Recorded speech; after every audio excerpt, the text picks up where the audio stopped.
안녕하세요. 5.18 광주 민주화운동 40주년을 맞아 5.18 민주화운동과 촛불혁명을 주제로 발표를 할 한성대학교 샘들팀입니다. 대한민국의 민주화는 수많은 사람들이 민주주의를 쟁취하고자 하는 열망으로 이루어냈습니다.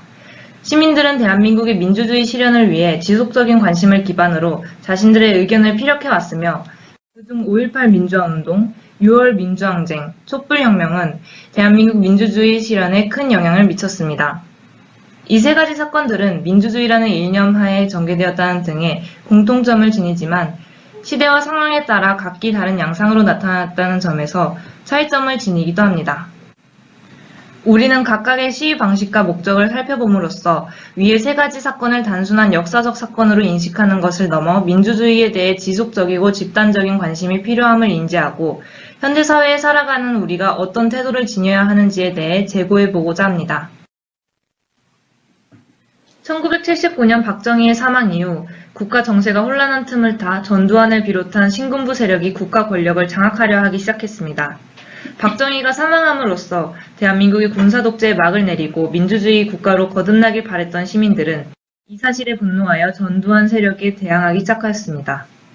전두환은 자신의 정권 유지에 걸림돌이 되는 움직임을 억압하기 위해 무력으로 대응하였고 이런 반인권적인 탄압 방식에 분노한 시민들은 더 크게 목소리를 내기 시작했습니다. 시민들은 스스로를 보호하기 위해 무장해야만 했습니다. 전두환 정권의 포갑적인 진압 방식이 난무했던 상황이 시민들의 저항을 폭력적 시위로 내몬 것입니다. 시민들은 열흘 동안 전두환 정권의 독재를 타도하기 위해 사력을 다했지만 결국 계엄의 학살에 이기지 못한 채 민주화의 운동에 막을 내려야 했습니다. 그 당시 시민들은 대한민국이 더 이상 독재하에 변질되지 않기를 원했으며 민주주의 도래라는 이념 하에 피와 땀으로 헌신했습니다. 일각에서는 5.18 민주화 운동이 실패한 민주화 운동이라 주장하지만 시민들은 이 사건을 계기로 민주화에 대한 결의를 굳게 다지게 되었고 이는 6월 민주항쟁의 원동력이 되었습니다.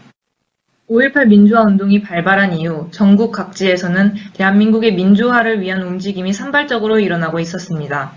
하지만 전두환은 민주화를 원하는 시민들의 요구를 철저히 묵살하였고 급기야 4.13 호원 조치로 민주주의 체제 자체를 마비시키려는 만행을 저지르고 말았습니다.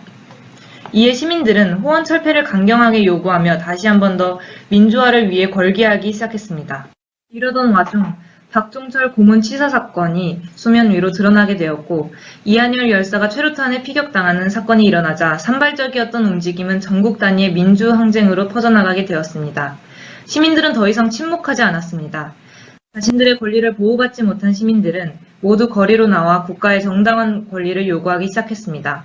전두환 정권은 여전히 포갑적인 대응으로 일관했지만 이번만큼은 그들을 막을 수 없었습니다. 진압이 난무하는 와중에도 시민들은 비폭력을 외쳤고 더 이상 반인권적인 탄압과 희생이 발생하는 것을 원치 않았습니다. 결국 시민들의 강경한 의지는 독재 정권을 무릎 꿇게 만들었고 명직선제라는 결과를 이끌어냈습니다. 6월 민주항쟁 속에 있던 시민들은 단순히 민주화를 요구하는 것을 넘어서 민주주의를 실현시킬 수 있는 국민 권리에 대해 주체적으로 인식하였고 이를 국가에 직접적으로 요구하기 시작했습니다. 6월 민주항쟁은 국가 권력에 의해 국민의 권리가 침해받아서는 안 된다는 것을 다시 한 번 더 일깨워주었습니다. 5.18 민주화 운동과 6월 민주항쟁은 대한민국 민주주의의 구심체로서 작용하였고 우리가 살고 있는 현 사회에 많은 변화를 이루어냈습니다. 하지만 대한민국은 이미 오랫동안 소수의 사리사욕을 위한 권력 남용으로 병들어 있었고 이런 문제는 대한민국 사회에 오랜 기간 동안 고착화되어 고질병과 같은 존재로 작용하고 있었습니다. 그러던 와중 2014년 4월 16일 이루 말할 수 없는 희생을 야기한 세월호 참사가 발생하게 되면서 알지 못했던 국정농단 사태가 만천하에 알려지게 되었습니다. 이 외에도 비선실세와 관련된 각종 비리들이 세월호 참사와 궤를 같이 하면서 시민들은 무능한 국가 원수에 대해 반발하기 시작했습니다. 하나둘 광장으로 모이기 시작했고 누적 1,700만 명의 시민들이 모여 평화적인 촛불 집회를 이어나갔습니다. 2016년 수많은 사람들이 밝힌 촛불은 그 어떠한 바람에도 흔들리지 않았습니다. 과거부터 수많은 희생, 피와 땀으로 민주주의를 외쳐오던 시민들은 모두 한자리에 모여 피 대신 빛으로 세상을 밝히기 시작했습니다. 2016년의 시민들은 국민에 의해 부여받은 권리는 국민에게 심판받아야 마땅함을 충분히 인지하고 있었고 국민의 권리를 요구하는 것에서 더 나아가 대통령 탄핵을 요구하며 자신들에게 정당하게 부여된 권리를 행사하기 시작했습니다. 적으로 무능한 대통령이 탄핵됨으로써 다시 한 번 더 국가 권력 앞에 고개 숙이지 않음을 보였습니다. 이처럼 5.18 민주화운동, 6월 민주항쟁, 촛불혁명은 발생 원인과 과정, 당시 시민들이 추구했던 목적 측면에서 각기 다른 양상을 보입니다. 하지만 그 속에서 시민들은 그들의 연대의식만큼은 계속해서 일관되어 왔음을 보여주었습니다.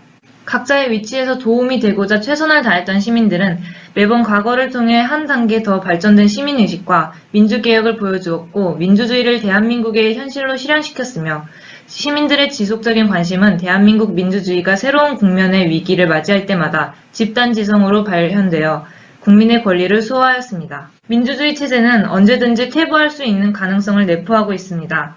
시민들이 주체적으로 자신들의 권리 수호와 민주주의 체제의 필요성에 대해 인식하지 못하고 관심을 갖지 않는다면 대한민국 민주주의는 다시 위태로워질 것입니다. 아직까지도 과거에 있었던 민주화 운동에 대한 진상규명이 제대로 이루어지고 있지 않은 실정이며 민주주의를 일구는 시민들의 희생이 정치 도구로 이용되며 역사 왜곡도 끊임없이 이어지고 있습니다. 만일 과거 민주화 운동을 위해 행해졌던 노력들이 역사의 뒤안길로 사라진다면 대한민국 정치체제는 민주주의의 발전은커녕 되려 권위주의적 욕망으로 점철된 상태로 변질될 것입니다.